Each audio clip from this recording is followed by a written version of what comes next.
I'd like to call the Planning Commission meeting of October 28th to order. Please call the roll. Commissioner Goldberger? Here. Commissioner Hawley? Here. Commissioner Chorin? Here. Commissioner Jim Schaefer? Here. Commissioner Stoker? Here. Commissioner Becky Schaefer? Here. Alderman Stralchuk? Here. Mayor Worth? Here, we have a quorum. There are 6 items on our consent agenda tonight, but we've had a request to remove item F from the consent agenda and to take it up separately. So I'll read through the 5 items that are on the consent agenda.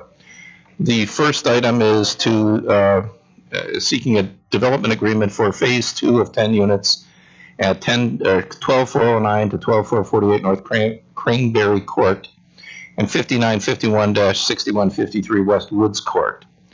The next item is an application seeking rezoning recommendation and land use plan amendment to change the zoning from R1 to IPS for the property located at 10055 North Wauwatosa Road.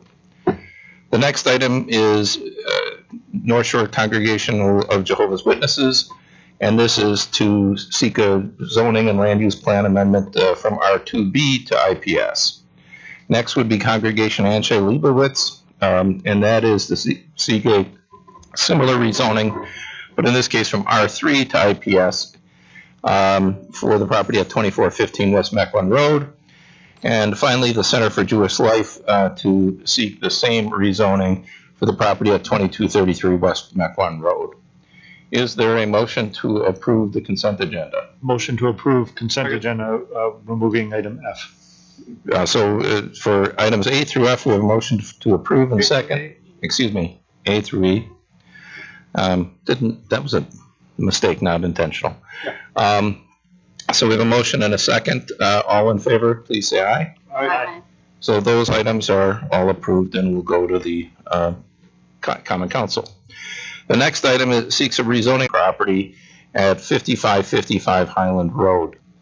Papuli, or Jack, can somebody give us a short explanation? As many of you recall, when we did our conditional use change ago, this was one of the subject parcels that needed to have a zoning change. They were zoned residential, have been that way since the 70s. So we changed the zoning to institutional. This is one that actually the actual land use plan was already changed to institutional a number of years ago. So this should have probably been addressed at that time. So there's a conflict between the land use plan and the zoning map. But this change would basically make it institutional and make it permitted use. Educational facilities will be permitted uses in the IPS zoning district. This will match pretty much every other school in the city. Concordia, Homestead, all the great schools, they're all zoned IPS. So this was one of an outlier that was left. So, and I'll just, if you have any questions. Mr. Adam Stonich, I hope I'm pronouncing your name correctly, registered to speak in opposition to this matter. Hey, Mr. Stonich, if you'd come to the microphone, please. And I'm assuming it's okay to take off a mask? You can take the mask off or you can leave it on, whichever you prefer. Okay. Well, thank you very much for allowing me to participate. So my name is Adam Stonich. I live at 5120 Caredale Lane. So essentially that's right in the elbow of the MATC property. So they're my neighbor to the north and then also to the west. So I'd like to start by saying I support and understand the intent to clean up the zoning. And I fully support the mission of MATC to transform lives and industry through education. I'll also say that I don't fully understand all the intricacies and details of zoning law or the complete details of their current operating permit, but I can talk about the last 19 years of MATC as a neighbor. So in recent years, they've been a very good neighbor. The last time I was here was for an energy project where they installed a windmill and the solar power and fuel cell. And to me, that clearly fits MATC's mission and provides a great experience for the students in the community. Unfortunately, MATC was not always a good neighbor. And one example is a heavy equipment class that was operating and put about 5 to 10 earth movers about 75 feet from our front door with floodlights and basically in the evenings turned our front yard into a construction site for an entire semester. Another example is the motorcycle driving lessons, which put a fleet of Harley Davidsons in the parking lot idling on Saturday and Sunday mornings. During all of these times, the Planning Commission played a really valuable role. They helped to facilitate and enforce a good outcome. And again, I'm not familiar with how the process works to me, but I think maybe the permits and the zoning laws had something to do with it and was an important tool for this commission. So I'm not opposed to cleanup of some of the redistricting, and I'm not against MATC using the property, but I am concerned about making sure that this commission has an input and a mechanism to ensure that they pursue their goals in an appropriate way. So really the question I have, and I recognize I may not get an answer tonight, but I'll ask it anyway. I was really wondering how the Planning Commission and MATC can assure the neighbors that the property is going to be used in an appropriate way to fulfill its mission, while also considering the impact on an area that's really transformed from being agricultural to residential in the last couple decades. Thank you, Mr. So that's my Stonich. question. Maybe the answers to your questions will come up in our discussion. Thank you. Thank you. Jack, are you going to handle this? Because I do know at least one commissioner has some questions also. Yeah, I mean, if you want to go through it, I'll answer any questions you may have. Okay, questions out of the commission. Alderman Strelchak. Yeah, my biggest question is, a lot of times when we convert things to IPS, we have a pilot. I know MATC, given the fact that it's a technical college and the county is not really appropriate to recommend something like that for them. My concern is that once we rezone this property IPS, and it's such a large property, and actually the MATC building is taking up a smaller portion of it, if they choose to sell a portion off, or if they choose to change the use of the site or shift away from that site to somewhere else and they sell, what happens to the IPS zoning as it sits right now? Is there any protection that we can add on? There weren't any recitals in the packet on, like, what it all included and, any conditions that were for this. So I just had some questions on how that worked.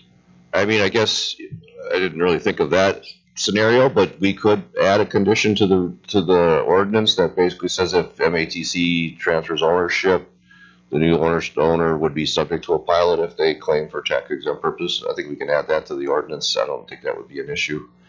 Other than that, I mean, they're currently obviously tax exempt now, and if they sold a portion of that off, and if it was an institutional user, again, we could cover that through a pilot agreement through the ordinance. To address some of the other questions, I think we still obviously have building and site plan control over the site. So if a new use does come forward, we still have the ability to tweak an application or make changes, requests to them. I think where the difference would be is I don't think we'd have the ability to deny a specific use. And I think that would have been difficult even under the old conditional use criteria with the standard, with the statute has changed now in terms of what we'd have to do. We'd have to have a pretty good findings of fact to actually deny a specific use. So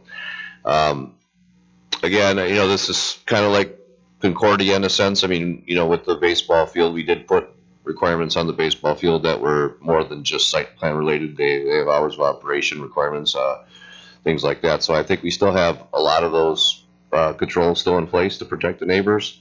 In fact, in some cases, we have a little bit more because the IPS actually has district standards in terms of setbacks and things like that, where under the old conditional use, it was kind of a free-for-all. They would request whatever they wanted to because there wasn't a specific setback difference between residential and commercial. So hopefully that helps you. Yeah, it does. And then a couple other things on that. Our resident came forward and had concern about heavy equipment usage and where those vehicles would be stored. I know that we had some issues with the asphalt trucks being stored on property a couple of years back. I got complaints on that. Is there anything that we can do to lend a little more assurance to the neighbors that, as an educational institution, will also be a kind of a peaceful use of the property, which everyone's used to. I mean, all the existing conditional uses will remain in effect, so if there's something that's changed, I haven't received or heard of any complaints in the last few years on the property. And I was here when the equipment operations class was approved, and it did go through planning commission. So if there are changes that are made, we could make sure that they understand they still have to come forward for approval for those. Those are conditional uses because it was IPS in the residential district?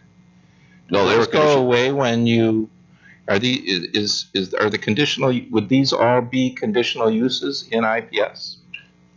No, these would all be permitted in IPS. So they no longer, the prior conditional uses go away because it's now IPS zone, doesn't it? To some extent, yes. We're working with the city attorney to have some language drafted in the ordinance when this goes to council to at least protect some of these conditional uses that were in place, because some of them probably had conditions that would not comply with the current IPS. So we're trying to grandfather them in as best we can. But yes, now all the uses are permitted. I'm glad both Mr. Stonich and Alderman Strelchek brought up these issues. This is different than the other changes we made, because in most instances, it's not a giant piece of property where we're switching, if the Center for Jewish Life sold, yes, it would go to another conditional use, but it probably isn't bigger, more intense, or anything else than what's currently there.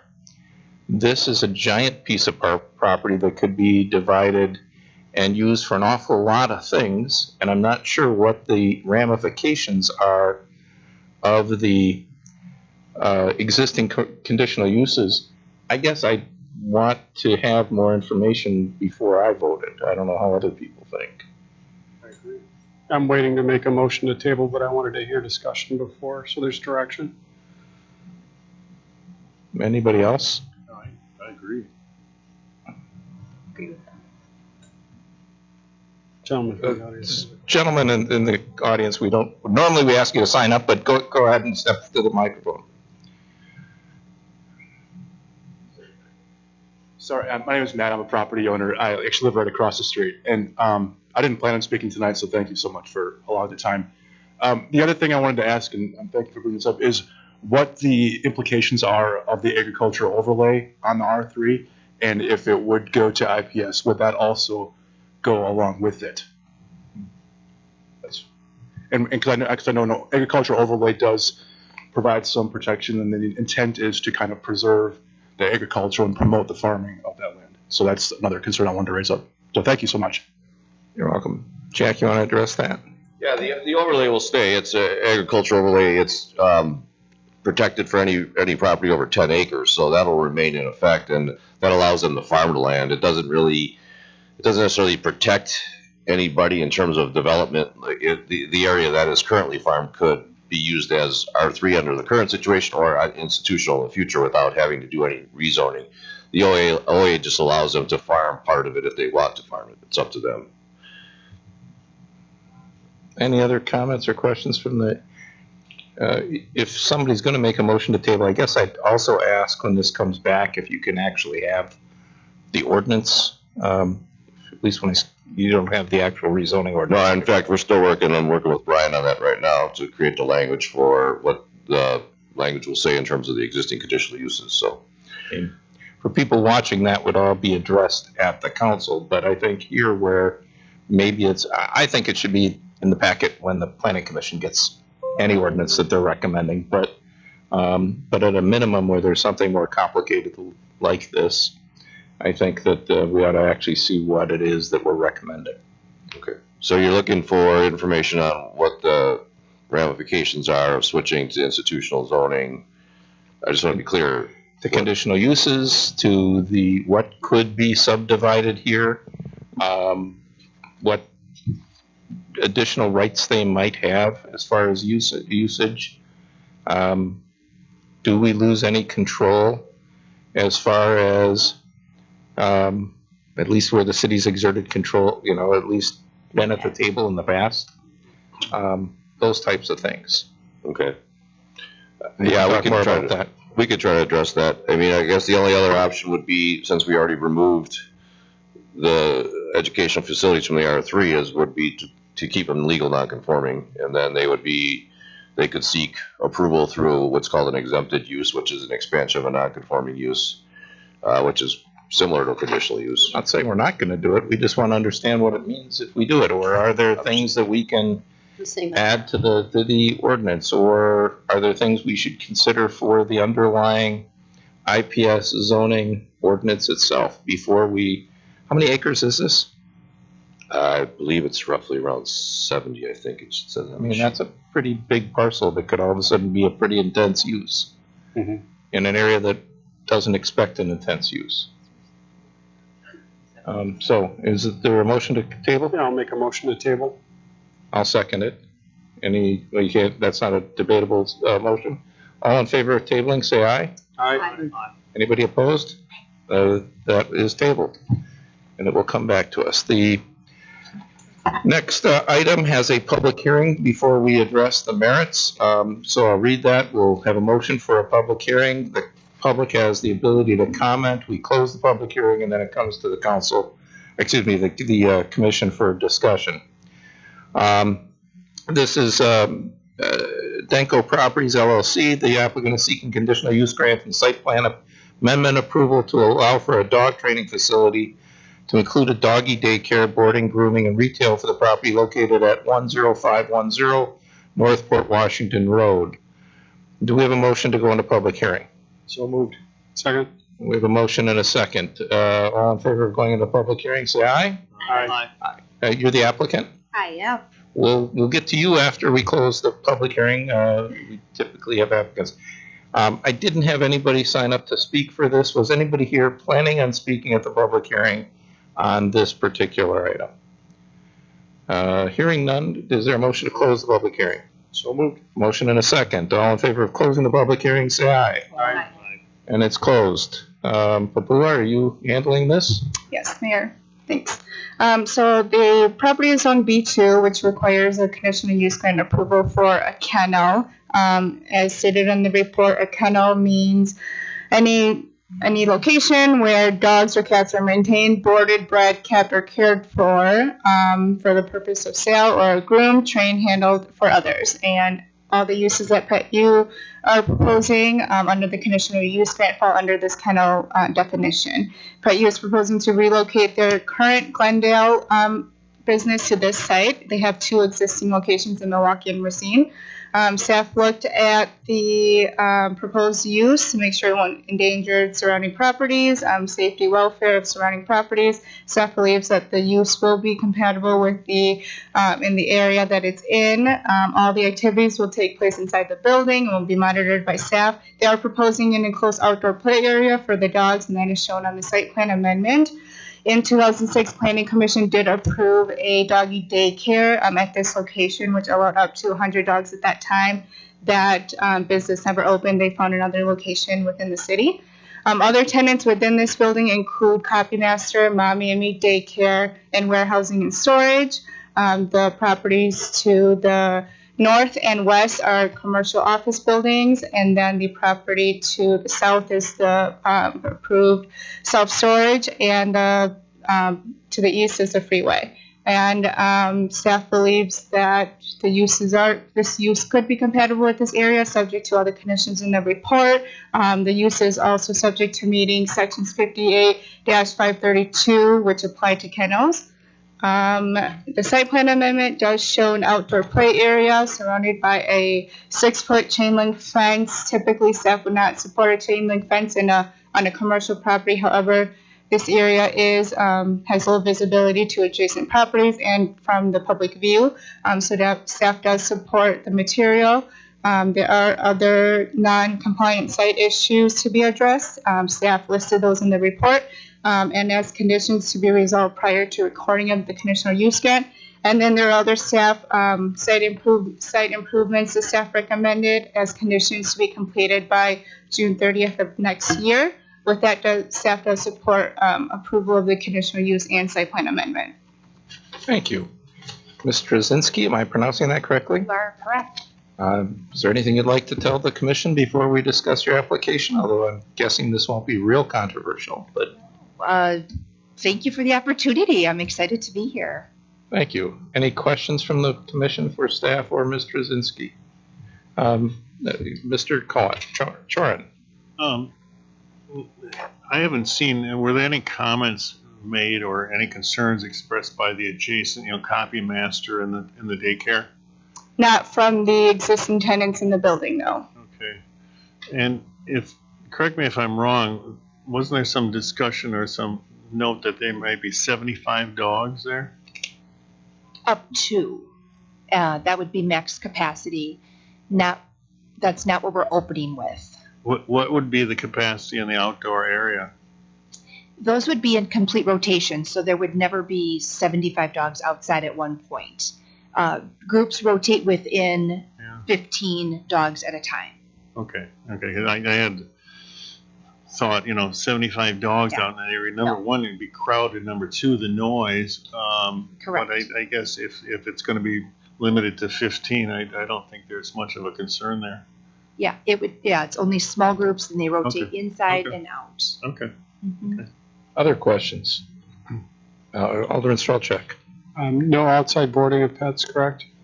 No outside boarding, outdoors. Right, it's a during the day, during open office hours, playtime for the dogs outside, but if you did any kenneling, it would be on the interior of the facility, correct? Okay. And there's a condition in here, I just didn't see that one. There is not a condition in there, but we can add that. Yeah, I'd like to. Do you want to move to approve with that and add that condition? Yeah, I'd like to move to approve with the condition that there would be no outside boarding of dogs. Correct.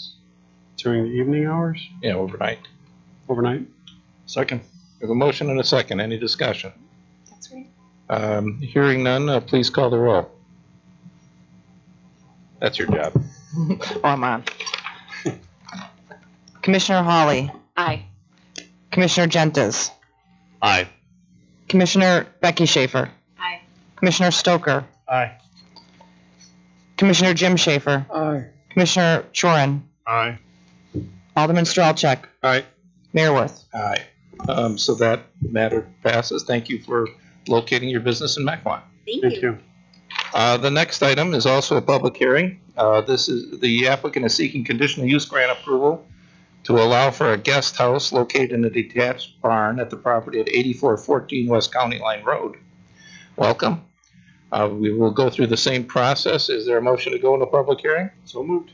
Second. We have a motion and a second. All in favor of going into public hearing, say aye. Aye.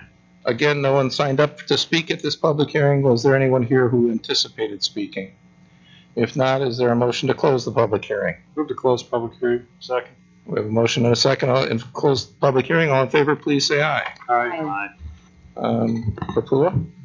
Thanks, Mayor. This would have been on consent, but there was a public hearing, so we kept it under the regular business agenda item. It is just a conditional use grant is required because it is in a detached structure. It's an existing detached structure with an attached garage and barn, and she is only adding the guest room on the second level in the middle portion of this detached structure. The guest house is subject to complying to section 58, 548, which applies to guest houses. Subject to meeting those conditions, staff supports the guest house, the conditional use grant for the guest house. Thank you. Thank you. Would you, Ms. Bristol, is that your name correct? Yes. Would you like to add anything or say anything to the commission? Although I think this will go fairly simply. appreciate your time and knowledge. Thanks. Thank you. Any questions? Is there a motion? Oh, Just a comment. I love your property. I love it. I love your property. We do too. Mr. Schaefer.